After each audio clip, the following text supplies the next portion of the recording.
El tema de hoy es un tema interesante. Yo creo que todos nos habremos preguntado en más de una oportunidad ¿qué son los animales? Muchos pensamos que los animales tienen alma. Es decir, que la respuesta a la pregunta de hoy es afirmativa. Pero vamos a argumentarla.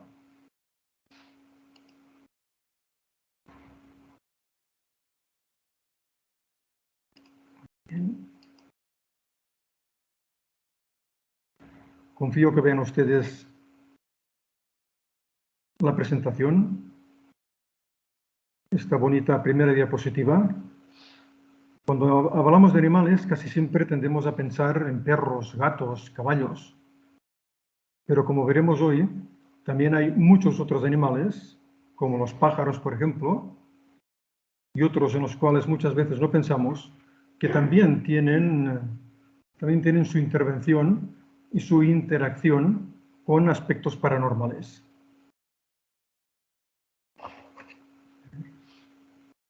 Un momentito. Perfecto.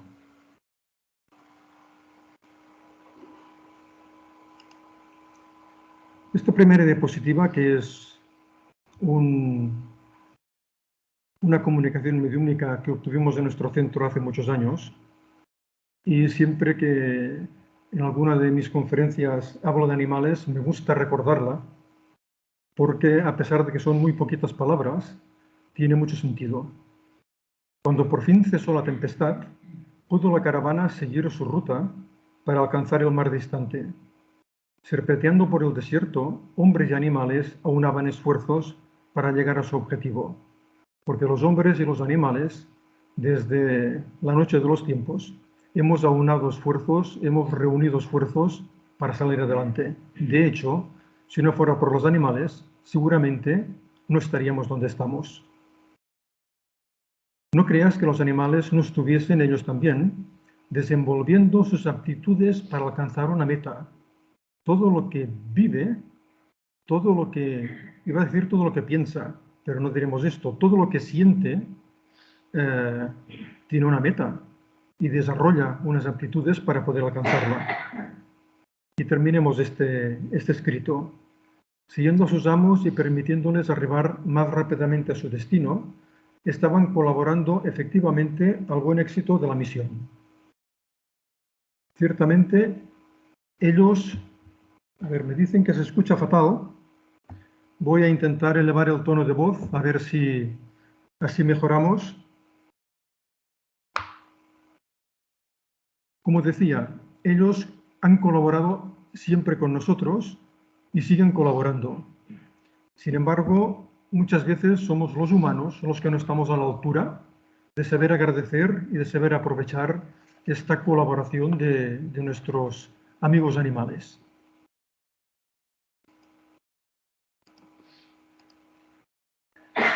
La evolución de las especies, que es algo que hoy en día tenemos perfectamente claro, gracias a las aportaciones de Charles Darwin y de Alfred Russel Wallace, tenemos perfectamente nítido que las especies proceden unas de las otras por evolución.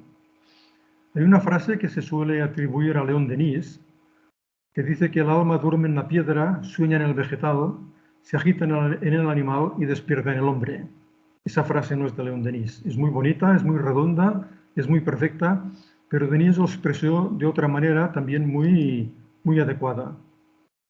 Todas esas formas se relacionan, todas esas fuerzas se multiplican, se unen en perpetuos cambios en una estrecha solidaridad. Del mineral a la planta, de la planta al animal y al hombre, del hombre a los seres superiores, el refinamiento de la materia, la extensión de la fuerza y del pensamiento se producen con un ritmo armónico. Una ley soberana regulariza en un plano uniforme las manifestaciones de la vida, en tanto que un lazo invisible une a todos los universos y a todas las almas. Esto lo escribía León Denis en 1890, es decir, unos cuantos años ya más tarde que Kardec, y también bastantes años desde que Charles Darwin publicara su obra El origen de las especies, y por ello León Denis ya podía tener una perspectiva mucho más concreta, mucho más amplia que la que tuvo Kardec en su momento. A pesar de que vamos a leer tres textos cortos de Kardec, del Libro de los Espíritus de la Génesis, que nos pueden dar la idea de que Kardec y sus colaboradores tenían perfectamente claro este tema de la evolución, pero realmente no era exactamente así. Esta frase es muy taxativa. Si observamos la serie de los seres, descubriremos que ellos forman una cadena sin solución de continuidad, sin interrupción, desde la materia bruta hasta el hombre más inteligente. Y esto es decir mucho, ¿eh? Desde la materia bruta, es decir, prácticamente desde el mineral podríamos suponer que quería referirse Kardec. También en el apartado 540 del Libro de los Espíritus nos dice que todo sirve, todo se eslabona en la naturaleza, desde el átomo primitivo hasta el arcángel, pues él mismo comenzó en un átomo. Admirable la ley de armonía cuyo conjunto vuestro espíritu limitado no puede captar aún. Con estas dos frases nos podríamos formar la idea equivocada de que en aquel momento Kardec y sus colaboradores tenían una visión nítida de lo que es la evolución de las especies, pero realmente no era completamente así, porque en el Libro de los Espíritus Kardec nos habla de la generación espontánea, por ejemplo, casi de aspectos creacionistas. Es normal que hablaran de esta forma, no es extraño. Al fin y al cabo, en aquel momento, hacía poquitos meses que se había publicado el libro de Charles Darwin. Tal vez ni siquiera Kardec lo habría podido conocer. Por ello es normal que tuvieran todavía aquellas dudas. Sin embargo, en la Génesis, el último libro de Kardec, publicado en 1868, es decir, ya hacía casi 10 años que circulaba la obra del origen de las especies, Kardec escribe este otro párrafo, un poquito más largo. Por poco que se observe a la escala de los seres vivos, desde el punto de vista del organismo, se reconoce que desde el líquen hasta el árbol y desde el zoófito hasta el hombre, existe una cadena que se eleva gradualmente sin solución de continuidad y cuyos eslabones tienen, sin excepción, un punto de contacto con el eslabón precedente. Si se acompaña paso a paso la serie de los seres, podría decirse que cada especie es un perfeccionamiento, una transformación de la especie inmediatamente inferior. Aquí sí, aquí Kardec ya se posiciona de una manera concreta en el tema de la evolución de las especies. Es decir, los animales son un punto intermedio entre esos mundos más inferiores como los minerales y el mundo vegetal y los seres humanos. Pero son un punto intermedio, un punto que está, unos seres que están evolucionando para llegar hasta nuestra altura.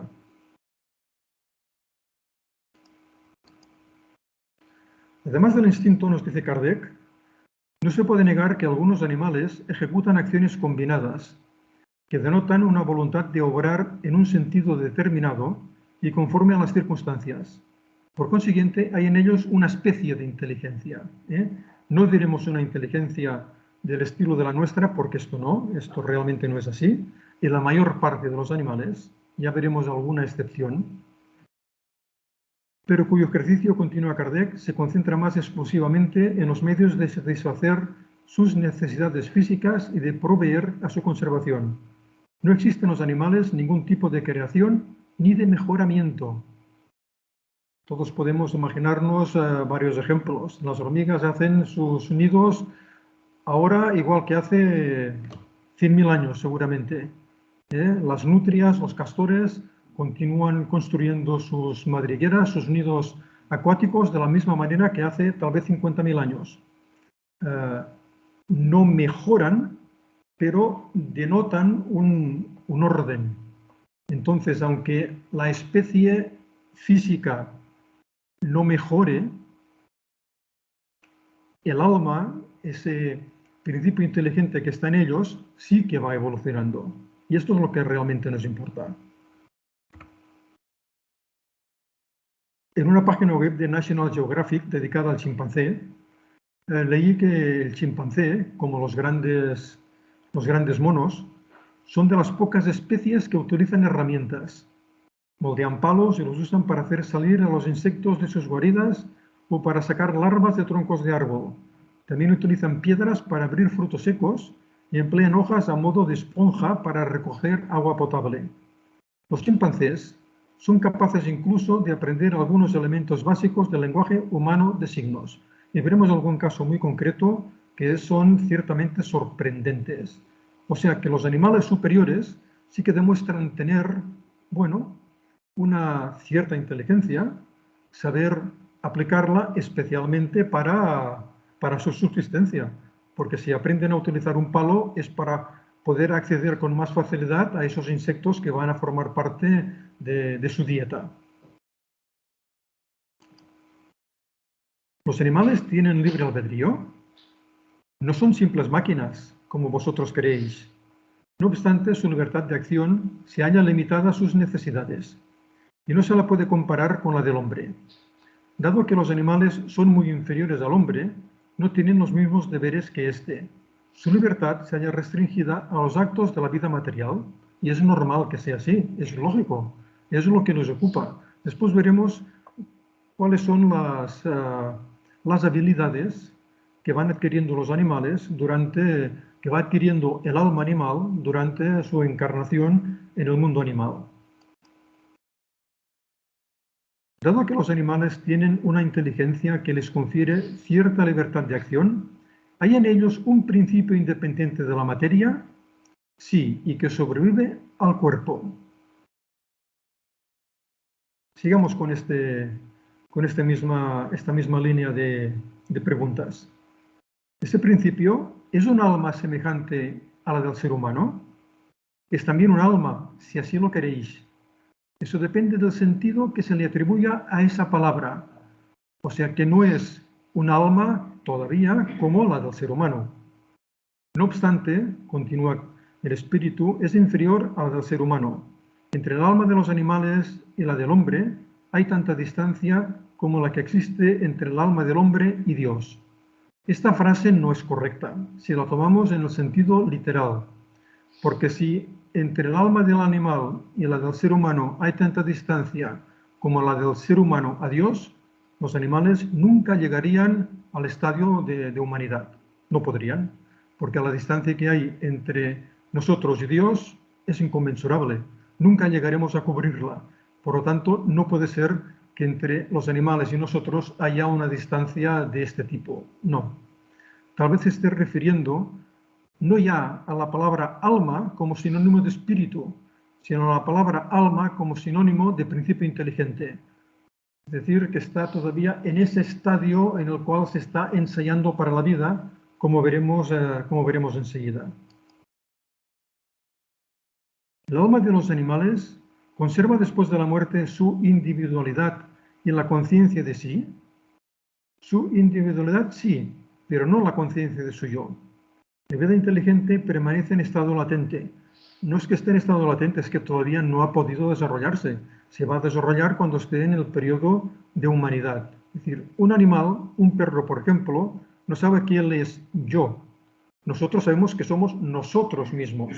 Nos reconocemos a nosotros mismos. Un perro, un gato, un caballo, eso no pueden hacerlo. Los chimpancés ya son otra historia. Ya veremos que algunos chimpancés han podido desarrollar una serie de habilidades realmente muy relevantes. ¿El alma de los animales puede elegir encarnar en un animal antes que en otro? Evidentemente no. El alma de los animales no tiene libre albedrío, no tiene conciencia de sí misma. Cuando esté desencarnado el animal, seguramente nos puede distinguir dónde está. No sabrá, puede tener las mismas sensaciones o parecidas a las que tenía cuando estaba encarnado. Por lo tanto, no sabrá realmente dónde está. ¿Los animales siguen una ley progresiva como las personas, como los seres humanos? Sí. Por eso en los mundos superiores, donde los hombres están más adelantados, los animales lo están también y disponen de medios de comunicación más desarrollados. No obstante, siempre son inferiores al ser humano y se hallan subordinados a él. Son sus servidores inteligentes. Esta respuesta entraña una cierta desazón filosófica. Si esto se pudiera aplicar a nuestro mundo actual, podríamos decir que apañados estarían estos pobres animales, porque los explotaríamos, los machacaríamos de una manera absoluta, que es lo que estamos haciendo, pero si fueran inteligentes, que pudieran comprender con mucho más razonamiento lo que les decimos, eso sería ya algo terrible. Por eso cabe suponer que esta frase de Kardec, esta respuesta que le dan los espíritus, pues refiriéndose a mundos superiores, allí los animales tendrán el respeto que se merecen. Los animales progresan del mismo modo que el ser humano, es decir, por medio de su voluntad, o lo hacen por la fuerza de las circunstancias. Por la fuerza de las circunstancias. Por eso ellos no tienen responsabilidad. Son las circunstancias materiales las que obligan a esa alma animal a ir aprendiendo todo aquello que puede realmente entender, que puede realmente comprender en la encarnación en el mundo animal. La inteligencia, por consiguiente, es una propiedad común, un punto de contacto entre el alma de los animales y la del hombre. Pero los animales, insisten los espíritus, solo tienen la inteligencia de la vida material.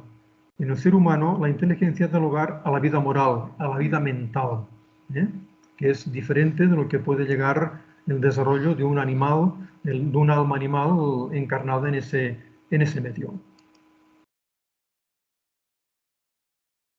Se ha dicho que el alma de los seres humanos, en su origen, equivale al estado de infancia en la vida corporal, que su inteligencia apenas se manifiesta y que se ejercita para la vida. ¿Dónde cumple el espíritu esa primera fase? En una serie de existencias que preceden al periodo que vosotros llamáis humanidad. Este periodo de humanidad comienza en la Tierra. La Tierra no es el punto de partida de la primera encarnación humana. El periodo de humanidad comienza, por lo general, en mundos aún más inferiores que este. Todo es un proceso, lo cual no quiere decir que no pueda haber seres, personas, que no sean totalmente oriundas de este planeta, que hayan empezado aquí y que siguen aquí. Pero generalmente podemos provenir perfectamente de mundos más inferiores a este. Y esta es una de las preguntas más importantes del libro de los espíritus, porque fueran o no conscientes Kardec y sus colaboradores del alcance de esta pregunta, realmente es muy relevante. De ese modo, el alma parece haber sido el principio inteligente de los seres inferiores de la creación. ¿Acaso no hemos dicho que en la naturaleza todo se eslabona y tiende a la unidad? En esos seres a los que estáis lejos de conocer por completo, el principio inteligente se elabora, se individualiza poco a poco y se ejercita para la vida, como ya hemos dicho. En cierto modo, se trata de un trabajo preparatorio, como el de la germinación, a consecuencia del cual el principio inteligente sufre una transformación y se convierte en espíritu. Entonces comienza para él el periodo de la humanidad, y con este la conciencia de su porvenir, la distinción entre el bien y el mal, así como la responsabilidad de sus actos.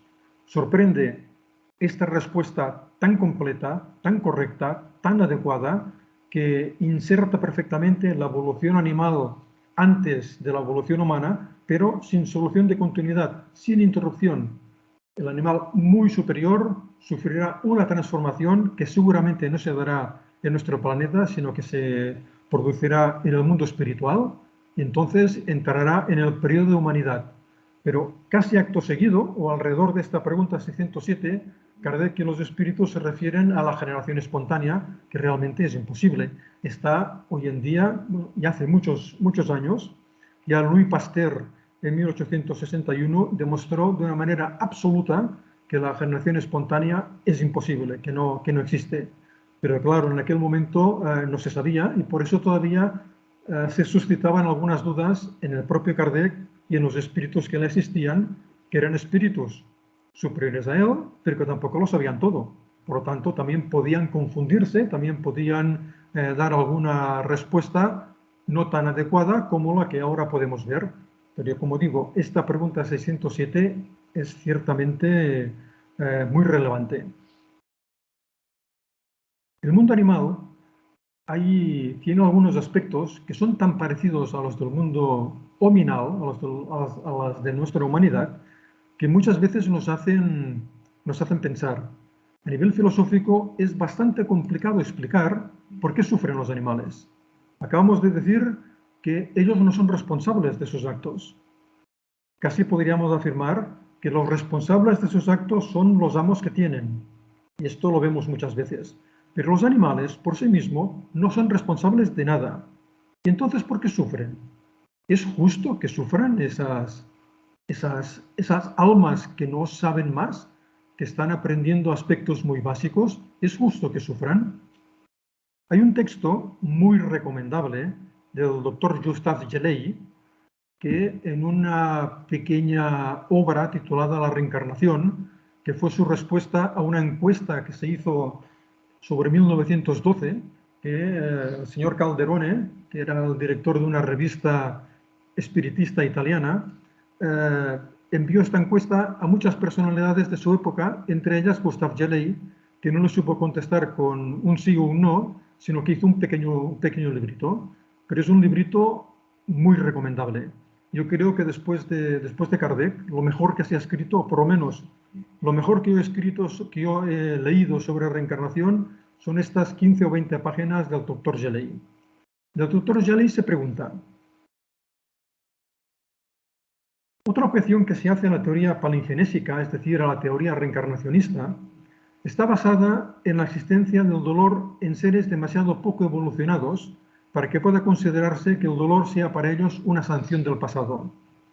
Entonces se pregunta: ¿qué crimen puede haber cometido en una existencia anterior el caballo apaleado por un ebrio o el perro torturado por un vivisector? Ninguno. No hay ningún crimen a sus espaldas, ninguno, pero sin embargo sufren.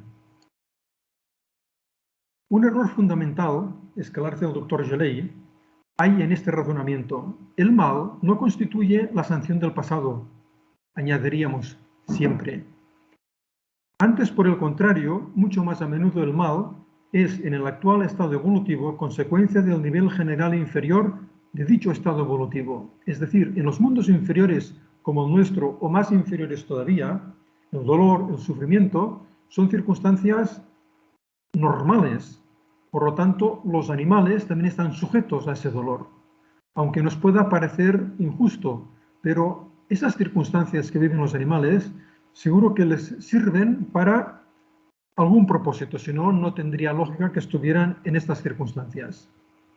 Podríamos argumentar que probablemente para que vayan adquiriendo las siguientes características imprescindibles para el periodo de humanidad, los animales se encuentran con estas circunstancias dolorosas. En primer lugar, el aprendizaje y la automatización de los procesos biológicos, importantísimos para ellos, pero importantísimos también para nuestro estadio de humanidad. Nosotros respiramos, digerimos, nuestro cuerpo tiene una serie de funciones de las que no somos conscientes, pero que se han ido automatizando a través de millones de años. Esta es la herencia que esas encarnaciones del mundo animal nos han legado a nosotros cuando ya estamos en el mundo hominal. También la aparición y consolidación de los instintos tan importantes en el mundo animal, pero también en el periodo de humanidad, porque el instinto de conservación, que posiblemente es el más importante de todos, ese lo tenemos perfectamente vigente. Si alguien nos ataca, saldremos corriendo seguramente, porque el instinto de conservación nos va a obligar a marcharnos, a intentar evadirnos de esa agresión. Y asimismo, para la aparición y cristalización de los sentimientos y de las emociones. Esto nos puede parecer un poco exagerado, pero realmente no lo es. He estado leyendo las opiniones de algunos primatólogos, de algunos especialistas en chimpancés, orangutanes y gorilas, y alguno de ellos dice que está convencido de que en esos grandes monos, esos sentimientos tienen el mismo calado prácticamente, la misma importancia, el mismo desarrollo prácticamente que en los seres humanos. Por eso ese periodo de nuestra vida que habremos pasado en el mundo animal es tan importante. Todo tiene una razón de ser en la evolución. Las leyes divinas no hacen nada sin un objetivo, y a pesar de que puedan sentir esas molestias y esos sufrimientos, que seguramente los viven de una manera diferente a nosotros, porque en ellos no está el dolor psicológico, que el dolor psicológico pesa a veces mucho más que el dolor físico. Y eso yo creo que todos lo podemos tener bastante claro. A veces no nos encontramos bien, tenemos unas molestias que nos preocupan mucho, sufrimos por ello, vamos al médico y nos dice, tranquilo David, no tienes nada. Eso son unas molestias que te van a pasar en 4 días, tómate estas pastillas y ya estará. Yo salgo del médico con la mitad del dolor ya desaparecida y al cabo de un rato ya no me acuerdo prácticamente. Yo creo que esto nos debe ocurrir prácticamente a todos. Y el animal no tiene esa percepción psicológica del dolor. Y eso para él es una ventaja, ciertamente. ¿Eh? Pero seguramente lo que más nos preocupa, o por lo menos lo que más nos llama la atención, es la situación del alma después de la muerte. ¿Qué pasa con los animales? ¿A dónde van? ¿Qué sucede con ellos? Esta figura que me pasaron por internet hace algún tiempo, con esta niña pensativa y con el espíritu del perro a su lado, si en que ella pueda notarlo, o tal vez sí, es algo que nos pensamos muchas veces. ¿Esto es posible? ¿Esto sucede en oportunidades? Vamos a ver qué nos dice Kardec. Dado que el alma del animal sobrevive a su cuerpo, ¿se halla después de la muerte en un estado errante como la del hombre? Es una especie de erraticidad, es decir, la erraticidad es un concepto que presenta Kardec y se refiere al periodo entre dos encarnaciones. Ese periodo que estamos en el mundo espiritual, él le llama erraticidad. Y dice que es una especie de erraticidad, puesto que no se encuentra unida a un cuerpo, pero no es un espíritu errante, no es un espíritu que esté esperando una nueva encarnación, ni siquiera lo sabe que va a volver a reencarnar. Porque el espíritu errante, el espíritu humano que está esperando una nueva encarnación, es un ser que piensa y obra por su libre voluntad. El de los animales no tiene la misma facultad. La conciencia de sí mismo es el atributo principal del espíritu humano, no del espíritu animal. El espíritu del animal es clasificado después de su muerte por los espíritus a quienes les corresponde esa tarea y se lo utiliza casi de inmediato. No tiene oportunidad de ponerse en contacto con otras criaturas. Es decir, Kardec y sus colaboradores son taxativos, no dan casi oportunidad a que los animales, esas almas de los animales, puedan tener tal vez alguna relación con otros animales, con otros espíritus humanos o con humanos encarnados, como creo que todos pensamos que ocurre por determinadas experiencias, a veces personales, personas que sueñan. No hace mucho una buena amiga me decía, es que soñé con mi perra desencarnada, que le privábamos de subir en determinados lugares, pero que en ese sueño se subía a todas partes y venía hacia mí. Entonces, claro, uno piensa, ¿por qué no puede ser aquella perra desencarnada? ¿Por qué no puede ser? Vamos a continuar con él. Creemos que los espíritus que colaboraban con Kardec, que tal vez tampoco tenían una idea muy concreta de qué pasaba con los animales, ¿eh? Pues bueno, porque hay que tener en cuenta también que la relación que ahora tenemos nosotros con los animales no es la misma que tenían en aquel momento. Claro que siempre ha habido personas que han tenido perros como compañía, gatos, pájaros, sí, pero en aquel momento, a mediados del siglo XIX, el animal era una fuerza de trabajo. ¿Eh? Ahora es otra cosa, que ya veremos, pero en aquel momento era una fuerza de trabajo y también ahora en este momento puede seguir siéndolo en determinados lugares de nuestro planeta. Como decía al principio, gracias a los animales hemos evolucionado tanto. Sin ellos no habríamos conseguido llegar donde estamos ahora mismo. Con las obras que nos han llegado desde la década de los años 40 del siglo pasado, las obras que nos han llegado desde Brasil, a través de la psicografía de Francisco Cándido Xavier, el espíritu André Luiz ha explicado muchos aspectos del mundo espiritual. Y, por ejemplo, tenemos de la obra No Solar, que es una obra famosísima que supongo que todos habremos leído en alguna oportunidad, encontramos estos dos párrafos.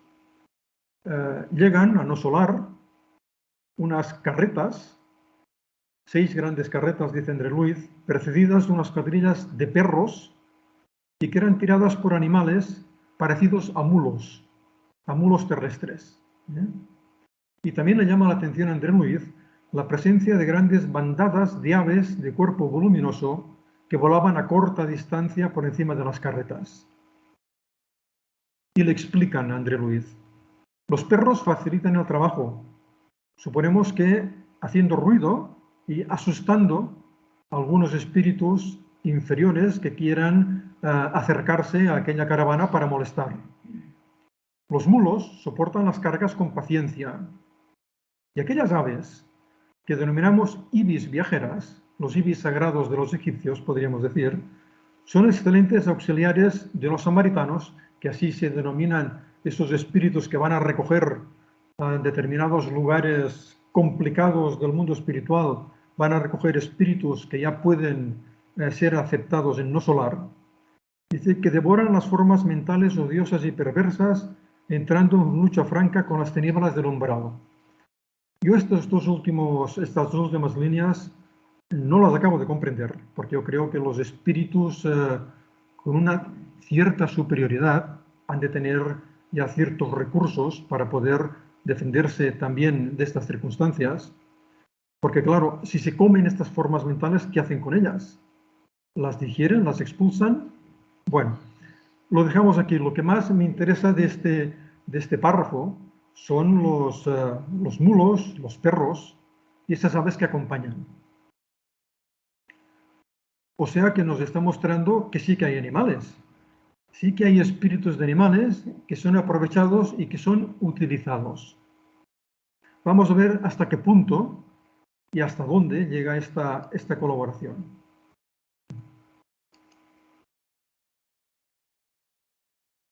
Vamos a elucubrar un poquito sobre la situación del alma animal después de la muerte. La mayoría de los espíritus animales, después de la muerte de su cuerpo, serán recogidos, clasificados y conducidos a una reencarnación más o menos inmediata, que debe ser lo más habitual, especialmente en los animales más inferiores. No nos vamos a imaginar, por ejemplo, que una hormiga va a sacar algún beneficio de estar en el mundo espiritual. No parece muy lógico, donde va a sacar más beneficios reencarnando nuevamente y siguiendo el proceso. Esta labor de selección y de conducción a otra reencarnación más o menos inmediata será realizada por espíritus especialistas en esta tarea, como acabamos de leer en el texto del Libro de los Espíritus. Esas reencarnaciones tendrán lugar en nuestro planeta o en otros lugares con una estructura física afín, perfectamente. Estos espíritus han de tener muchos recursos. Si aquí, en aquel momento, no hay posibilidad de aquel tipo concreto de espíritu animal, de alma animal, pueda reencarnar aquí, pues reencarnar en otro lugar. No hay dificultad, seguirá su evolución. Seguro que en nuestra Vía Láctea, hace tiempo leí un artículo en el cual se decía que solo por cálculo de probabilidades tiene que haber, bueno, bastantes, centenares, por ejemplo, centenares de planetas con una estructura parecida a la nuestra. Pues pueden ser perfectamente aprovechados por estos espíritus. Hay espíritus animales superiores que pueden permanecer sin reencarnar durante un cierto tiempo. Seguramente sí, pero yo creo que con unas ciertas condiciones. Porque al fin y al cabo, lo que interesa para el progreso de esos espíritus animales, es que reencarnen. Porque ya sabemos que los espíritus inferiores, como nosotros, y ellos que son más inferiores que nosotros aún, pues necesitamos el mundo físico para realmente aprender. No estarán solos, deambulando de aquí para allá. Tendrán un control. Y uno se pregunta, ¿y cómo van de un lugar a otro? Yo creo que serán conducidos, serán llevados hasta ese lugar donde puedan ser de utilidad en el periodo de tiempo que los espíritus crean oportuno. Es probable que puedan realizar durante un cierto tiempo funciones de acompañamiento a espíritus en situación frágil, como sucede en el mundo material. ¿Por qué no? Aquí en el mundo material, la terapia con animales, especialmente con perros y con caballos, Es una terapia que está a la orden del día, que tiene una gran utilidad. Las personas con ciertas discapacidades físicas y mentales se benefician de una manera extraordinaria del contacto con los animales. Con animales dóciles, evidentemente, con animales que sepan darles cariño y afecto en respuesta a ese mismo cariño y afecto que esas personas les dan.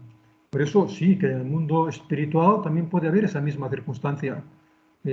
Espíritus que todavía no comprenden muy bien dónde están, que todavía están en circunstancias complicadas, en circunstancias difíciles, con dolores, pensándose que aún tienen la misma enfermedad que finalmente les llevó a la tumba, pueden necesitar la presencia de, bueno, de almas animales que puedan darles también ese mismo calor, ese mismo cariño, esa misma contribución de afecto.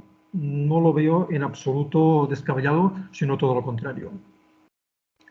También en ciertos casos podrían hacer el acompañamiento de espíritus encarnados con los que hayan convivido durante su última vida, o sea que pueden permanecer en el ambiente doméstico.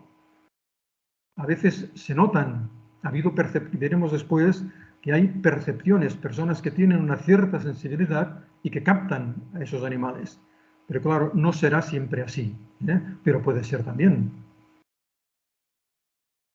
Tampoco es descartable que puedan esperar y acompañar, tutelados por espíritus desencarnados especialistas en estas tareas, que puedan esperar y acompañar después durante un cierto tiempo a los humanos desencarnados con los cuales hayan estado vinculados. ¿Por qué no? Esos humanos desencarnados pueden beneficiarse de la compañía de esos animales y durante un cierto tiempo tener esta camaradería nuevamente en el mundo de los espíritus.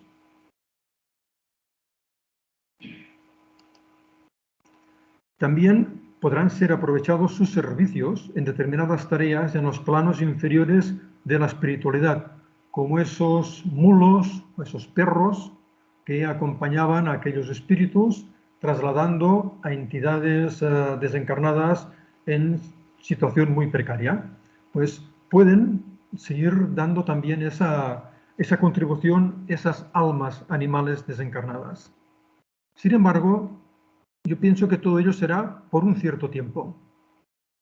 Ellos necesitan, como decía antes, tanto o más que nosotros, las vivencias en los mundos materiales para evolucionar. Por lo tanto, podrán contribuir, podrán dar ese aspecto de colaboración en el mundo espiritual, pero durante un tiempo. Después tendrán que reencarnar de nuevo. Hay un libro interesante que se puede encontrar por internet en formato digital con facilidad, que se denomina casi como la pregunta de hoy viene de este libro, está inspirado en este libro. ¿Tienen alma los animales? Quien escribió este libro fue un investigador espiritista y metapsiquista, hoy diríamos parapsicológico, italiano, llamado Ernesto Bozzano, que es un hombre que no es muy conocido. Desencarnó en 1943, podemos decir que fue el último de los grandes investigadores psíquicos de su época que desencarnó, fue el último que estuvo trabajando en múltiples aspectos. Y él nos propone una serie de situaciones en las cuales él cree, él está seguro, yo acompaño perfectamente de lo que él piensa, salvo alguna excepción, como veremos, en esa interacción entre animales desencarnados y personas encarnadas y animales encarnados y personas desencarnadas. Esto sucede, esto se ha podido, pienso que comprobar suficientemente por relatos de personas y por algunas investigaciones, que tampoco son muchas, pero algunas investigaciones sí que ha podido haber. En primer lugar, en este libro, Ernesto Bozzano se fija en las alucinaciones telepáticas, es decir, en los mensajes telepáticos, en las cuales un animal desempeña el papel de agente emisor. Entre los casos que explica, hay uno que titula El viejo perro Bob, y es narrado por un hombre que, estando durmiendo, empezó a sentir unas opresiones, empezó a sentir unas sensaciones extrañas, y su esposa le despertó diciendo, pero es que tienes unos lamentos como si fueras un perro. Es muy extraño lo que te pasa. Y el hombre le refirió que había soñado, que había visto al perro, al viejo perro Bob de su hija, que estaba entre unas cañas, que estaba en una situación muy extraña y que le parecía que estaba sufriendo. Pero bueno, no le dio más importancia y se durmió nuevamente. Al día siguiente, al despertar, se lo refirió a su hija. Estuvieron buscando al perro, no lo encontraron por ninguna parte y finalmente hallaron su cuerpo muerto entre unas plantas acuáticas. Pudieron llegar a la conclusión de que, y esto fue al día siguiente que lo encontraron, llegaron a la conclusión de que había caído desde un puente de ferrocarril, donde vete a saber por qué había subido, y un tren que nunca pasaba a aquella hora pasó, lo arrolló y el perro cayó al agua. Entonces salió de él una angustia de verse de aquella manera y en quién iba, y ahora voy a utilizar un verbo que no es adecuado, en quién iba a pensar, quién iba él desear que pudiera ayudarle, pues su amo, y envió inconscientemente ese mensaje telepático que su amo procesó a través del sueño porque estaba durmiendo. Y Ernesto Bolzano explica otros casos de este tipo, especialmente hay uno que me llamó mucho la atención, que es de un caballo, de una yegua, que estaba muy unida a su amo, llevaban muchos años juntos, y también una noche el amo, durmiendo, soñó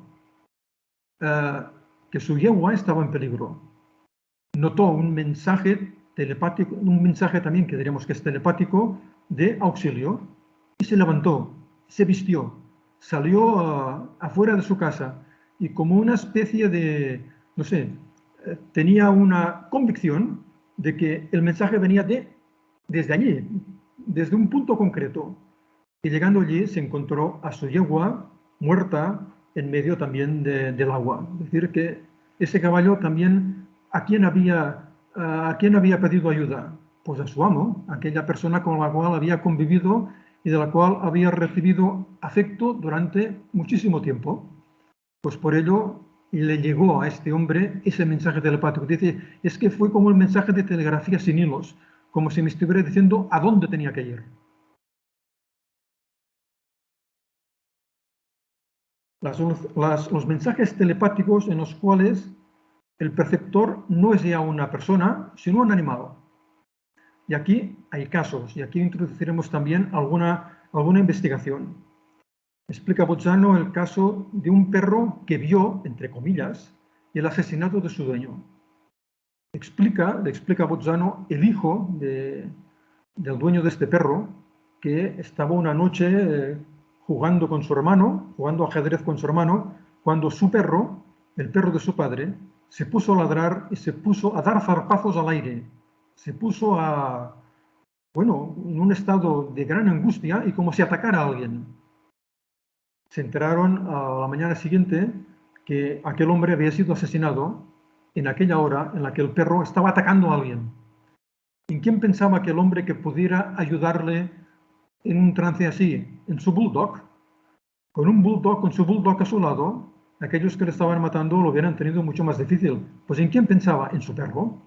Y el perro vio ese mensaje telepático. Después veremos con algunas, permíteme que explique otro caso y después me referiré a algunas investigaciones un poco más científicas. También explica una mujer que había conseguido una gata porque en la casa donde estaba, en el piso donde estaba viviendo, había muchos ratones y había congeniado muchísimo con la gata. Y la gata, al cabo de un cierto tiempo, murió de enfermedad. Aquella misma noche, la mujer notó alguna cosa y vio la imagen de la gata. Pero es que lo curioso, dice, es que los ratones que iban por todas partes, aquella noche no aparecieron. Como si también hubieran notado la presencia desencarnada de aquel animal. O sea que vemos que el espectro de animales que pueden notar algunas cosas es amplio, más amplio de lo que nos pensamos, porque generalmente nos referimos a perros, gatos y caballos y no mucho más. Sobre 1914-15, antes de la Primera Guerra Mundial, el profesor Vladimir Bechterev, que no es un hombre cualquiera, ni mucho menos, fue el padre de la parapsicología rusa, un hombre muy importante, explica en un artículo que acudió a un circo en Moscú. Y acudió a ese circo de Moscú porque sabía que iba a actuar un domador de perros, que tenía un número muy curioso. Proponía al público que le dijeran dos cifras que entre las dos no dieran más de 9 y que su perro, con los ladridos, daría el resultado. Si le decían 2 más 3, él le decía al perro, Lord, así se llamaba, 2 más 3, y el perro ladraba 5 veces. Claro, el perro no sabe sumar, no sabe qué es el 2 y qué es el 3. Pero repitieron esta experiencia con este y con otro perro y nunca fallaba, nunca. Después del espectáculo, el domador se dio cuenta que aquel personaje tan importante que era el profesor Bechterev estaba entre el público y le ofreció realizar algunas pruebas particulares.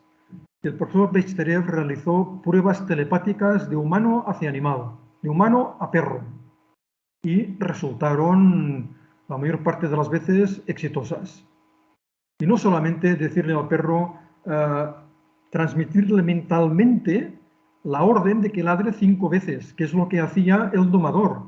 El domador le transmitía al perro mentalmente ese mensaje, ladra 5 veces, ladra. Y seguramente le debía imitar el ladrido 5 veces, porque el perro tampoco debía saber que era el número 5. O sea que la cosa tiene su importancia.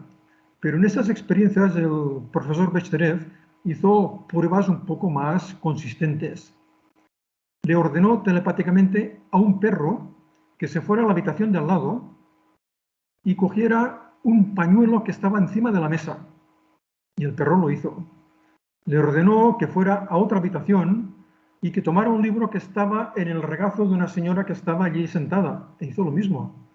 Y además, para complicarlo todavía de una manera más grande, puso entre el perro y él mismo un obstáculo para que el perro no pudiera verle, para que no pudiera deducir de ninguna de las maneras qué es lo que él estaba intentando decirle. Y el éxito fue exactamente igual. Después el domador de perros se marchó de Moscú y ya no pudieron seguir con estas experiencias, pero son experiencias realmente interesantes que si alguno de ustedes tiene algún perro con el cual tenga una gran afinidad, se puede probar.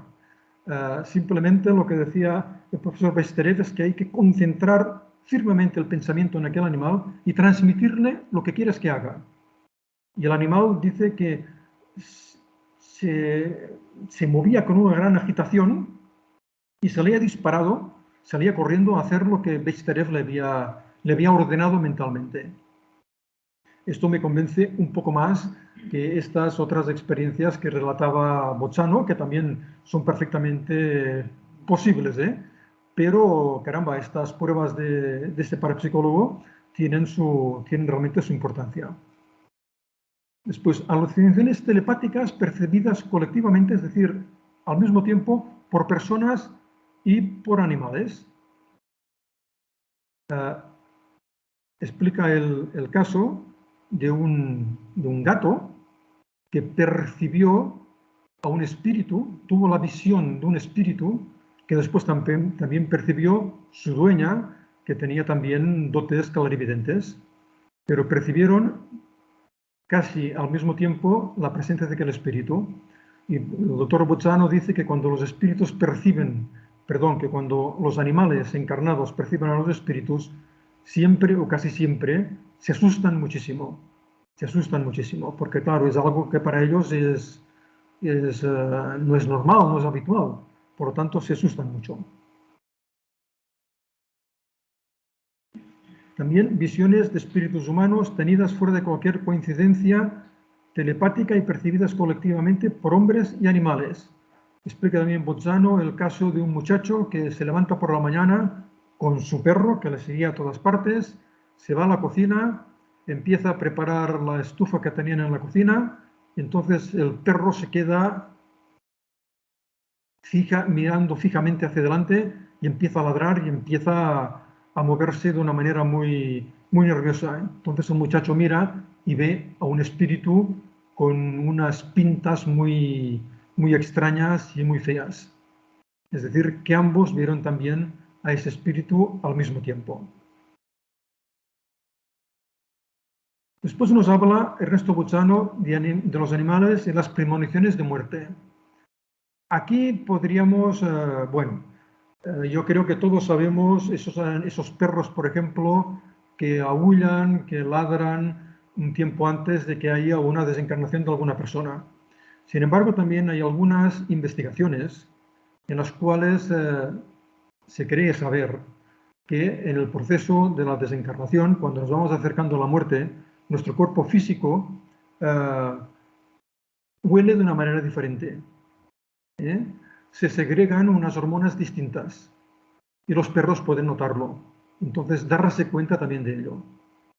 No hace mucho estaba leyendo un artículo sobre hormigas, y decían que hay unas hormigas especialistas que son hormigas sepultureras. Son hormigas que cuando huelen que otras segregan una sustancia llamada ácido oleico, que la segregan porque están muertas, porque se están muriendo, las agarran, las echan del hormiguero. Entonces sí que podría ser, también, ¿por qué no?, que determinados animales puedan oler que tal vez aquel cuerpo que empieza ya a acercarse a la muerte pueda oler de una manera distinta y darles un constreñimiento y por eso ladrar de esas formas que hacen. Tampoco es descartable que puedan percibir espíritus que estén acompañando a aquel moribundo y que le estén ayudando. Tampoco es descartable. También nos habla Bozzano de materializaciones de animales en sesiones de materialización con médiums de efectos físicos, pero dice que no son, por lo menos en aquel tiempo, y supongo que ahora podemos decir lo mismo, que no había muchos casos, que alguna vez sí que se ve materializado algún perro, algún gato, incluso un ave de gran tamaño, aunque no vamos a pensar que es el animal el que se materializa, sino que deben ser espíritus especialistas en este tipo de fenómenos que para dar una prueba materializan al alma de un animal, para darnos a nosotros una prueba fehaciente de que eso puede ser, pero no porque el animal tenga ninguna iniciativa a este respecto. El animal no puede tener iniciativa para ello, no puede ser. También, perdón, me he saltado el punto sexto, que era animales y fenómenos de encantamiento. Uy, perdón. El mouse a veces parece tener vida propia. En las llamadas casas encantadas, es decir, en esas casas donde hay fenómenos de poltergeist, de movimiento de objetos, de rotura de vajillas, en fin, de mucho ruido y de muchos problemas a este respecto para las personas que están allí viviendo, pues realmente los animales también lo perciben perfectamente. Y hay un caso que me gustaría referir, y es el caso de un militar que vivía en un apartamento de 3 habitaciones. En la habitación central vivía él, con un perro, una gata y un canario. En la habitación de al lado vivía su ordenanza, y la tercera habitación pues servía como salita. Por las noches el militar oía pasos. El ordenanza también oía pasos y ambos se pensaban que era el otro el que caminaba por la habitación, pero no eran ellos. Y cuando ocurría esto, el perro se asustaba terriblemente y se metía en la cama con su amo. El gato se le erizaban todos los pelos y se ponía en posición de ataque.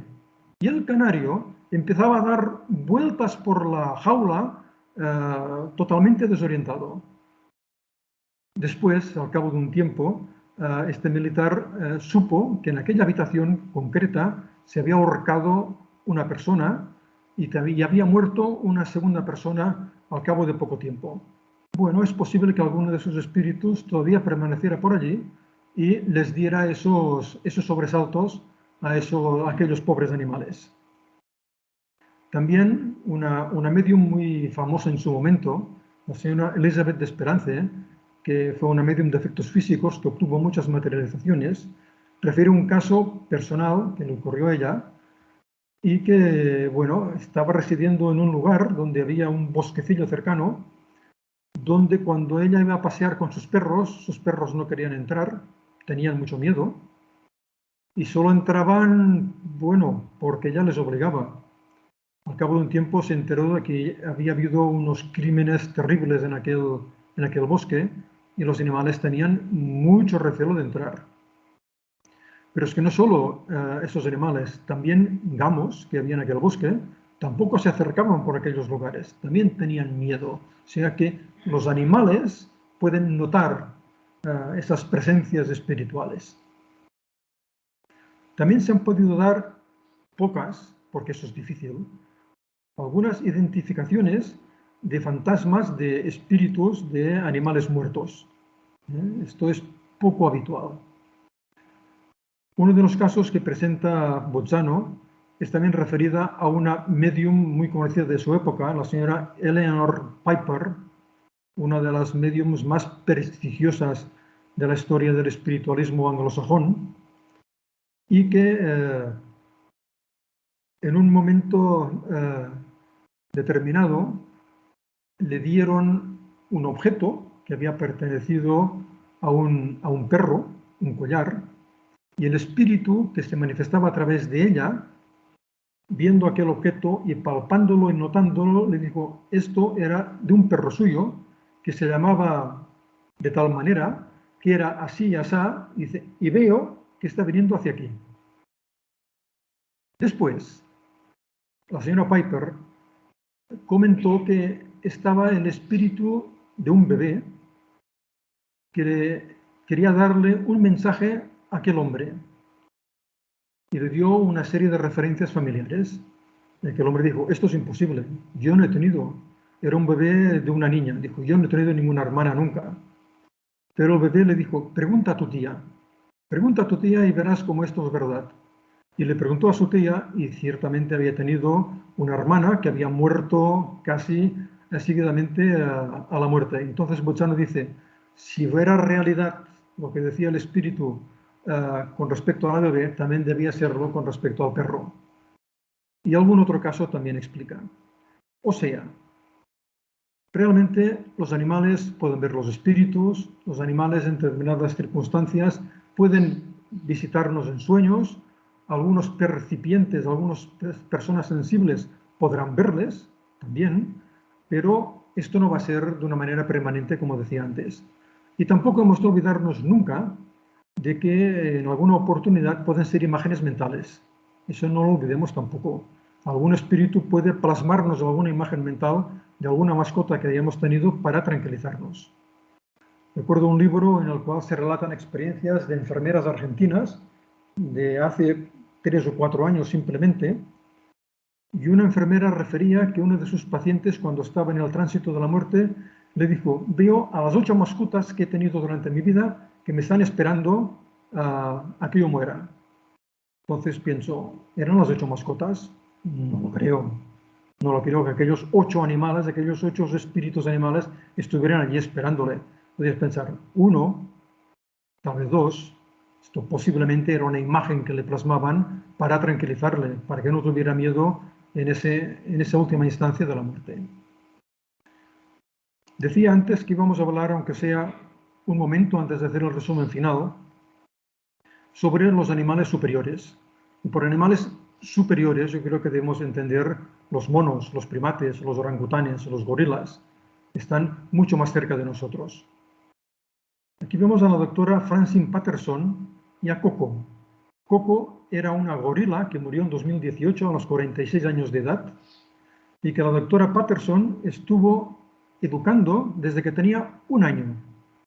Le enseñó el lenguaje de signos adaptado a gorilas. Esta gorila era capaz de reconocerse en el espejo. Esta gorila aprendió 1000 palabras de ese lenguaje de signos. Sabía expresar sus sentimientos. Reconocía su personalidad. Son casos excepcionales, pero que tal vez si se investigara más con animales de este tipo, se obtendrían resultados parecidos. Aquí vemos cómo la doctora Patterson le está ofreciendo un gato, porque Coco le dijo con el lenguaje de signos a la doctora Patterson que quería tener una mascota. Y le llevó un gato, que lo tuvo durante 10 o 12 años. Y después murió el gato. Y Coco tuvo un sentimiento absolutamente humano. Lo sintió muchísimo. Y cuando se quedó sola, se pasó mucho rato llorando, porque se había muerto su gatito. Calcularon los científicos que debía tener un cociente intelectual de 80-90. Es muchísimo esto, ¿eh? Esto es muchísimo para una gorila. Las personas más limitadas dentro del espectro humano están sobre 100. Por lo tanto, estaba muy cerca de nosotros. Sabía entender órdenes, supongo que no muy complicadas, en inglés, pero no sabía leer. Eso no sabía leer. Pero son casos que quedan que pensar. Y vamos al resumen final. Tienen alma que sobrevive a la muerte. Lo afirmamos. Evolucionan tanto a nivel corporal como espiritual, sin duda. Perciben el mundo de los espíritus. No tienen libre albedrío. No son conscientes de sí mismos generalmente. Coco sí que era consciente de sí misma. No piensan como los seres humanos. Ellos sienten. Ellos sienten. Reaccionan al afecto o al desafecto que se siente por ellos. Sí, reproducen lo que les das. No son responsables de sus actos, en ningún caso. Por barbaridades que puedan hacer, no son responsables. No generan un karma, podríamos decir, no. No tendrán ninguna consecuencia negativa en su próxima encarnación. Se merecen nuestro completo respeto y afecto. Pero esto no es así muchas veces. Y esto lo sabemos. ¿Qué pensar de los humanos carnívoros, de la explotación del mundo animal y de la investigación farmacéutica en animales? A ver, no vamos a condenar ni a criminalizar a las personas que son carnívoras, de ninguna de las maneras. Kardec hizo esta misma pregunta en el libro de los espíritus y le respondieron que no. Matar animales para alimentarse no es malo. Matar por deporte, sí. Matar para hacer sufrir a los animales, también. Matar de forma indiscriminada a los animales, también. Los médicos del siglo XXI ya están enseñando, ya están advirtiendo de que hay que consumir menos proteínas animales. Por algo será, porque no se necesitan tantas proteínas animales. Por ello, no haría falta explotar de la manera que se explota a los animales y matar tantos millones de animales al cabo del año. La investigación farmacéutica en animales también es uno de los aspectos más controvertidos. Seguro que hay algunos momentos, algunas investigaciones en las cuales pueda ser casi imprescindible utilizar animales, pero evidentemente con ese componente que decía antes, con respeto y con afecto, sin dejarles sufrir más de lo necesario, pobres, que ellos no tienen ninguna culpa y siempre nos acompañan de una manera fiel y de una manera constante. Por ello, la visión que los humanos hemos de tener del mundo animal ha de ir cambiando. Ha de ir cambiando. Aunque hemos de empezar por cambiar nuestra manera de mirar a los humanos. Porque mientras todavía se den situaciones de violencia de género, de explotación sexual, de trata de menores y de explotación infantil y de muchísimas otras barbaridades que hay en nuestro mundo, pues aún estamos muy lejos de empezar a sentir realmente ese respeto y ese afecto que los animales nos merecen.